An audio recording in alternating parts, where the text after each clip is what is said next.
I'm 18 years old. Well, it all started when I started having anger towards my mother.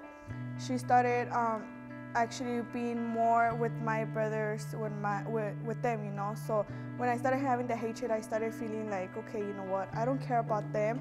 And because of that, I used to feel really depressed because I didn't have the love at home.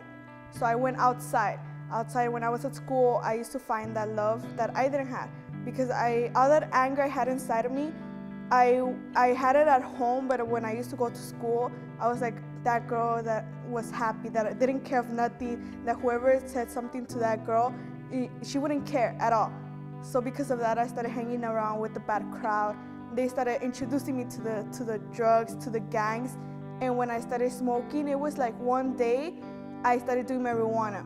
Weeks passed when I started smoking marijuana, and marijuana for me was nothing already. I was already into marijuana, that I had to mix marijuana with crystal meth. I had to do something more so I could actually feel the highness. And I started disobeying my parents. I started hating more my mom because of the problems at home. I didn't go home for days because of the problem. I'll be with my friends. I'm like, you know what, let's just smoke. I don't want to go home today. Sometimes it will be times that I would lie to my parents that I will be at my friend's house and that we were gonna be studying, but we used to be smoking. We didn't even sleep the whole night because we used to be smoking.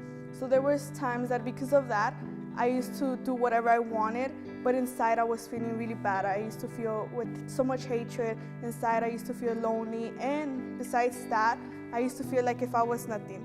It got to the point that I didn't even care about my mom anymore. I just left her at home. I wouldn't even speak to her. I would pass by her, but we wouldn't have a conversation anymore. There were days, and actually, it took 2 months that we would actually talk. Once I got invited by youth. For me, I care less. I didn't want her to come, but I mean, I really wanted to change, so I had to take a decision.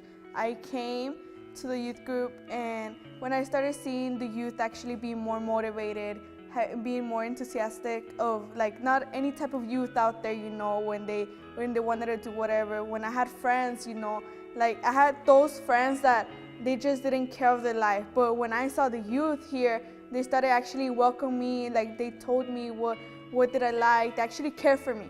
So that's what I liked, you know. Every time someone would say, hey, you know, you can do someone and you can be someone in life. You could actually be someone great, have a bigger vision. So that's what I like, someone that actually motivates me. And that's something that really helped me. Once I started listening and practicing what the counselor taught me, it was something that I actually had to take a decision. I had to do something different in my life. And it was something so great because I started actually being different. It was to the point that I left the drugs. I actually had communication with my mother. I actually had that trust in her and something so great that when they told me was to forgive. That was the hardest thing in my life, to forgive my mother. And it was something so great because when I started practicing that, I felt really good inside. My name is Mariana, and I was addicted, a follower, and lost. Now I am happy, motivated, and courageous. I am YPG.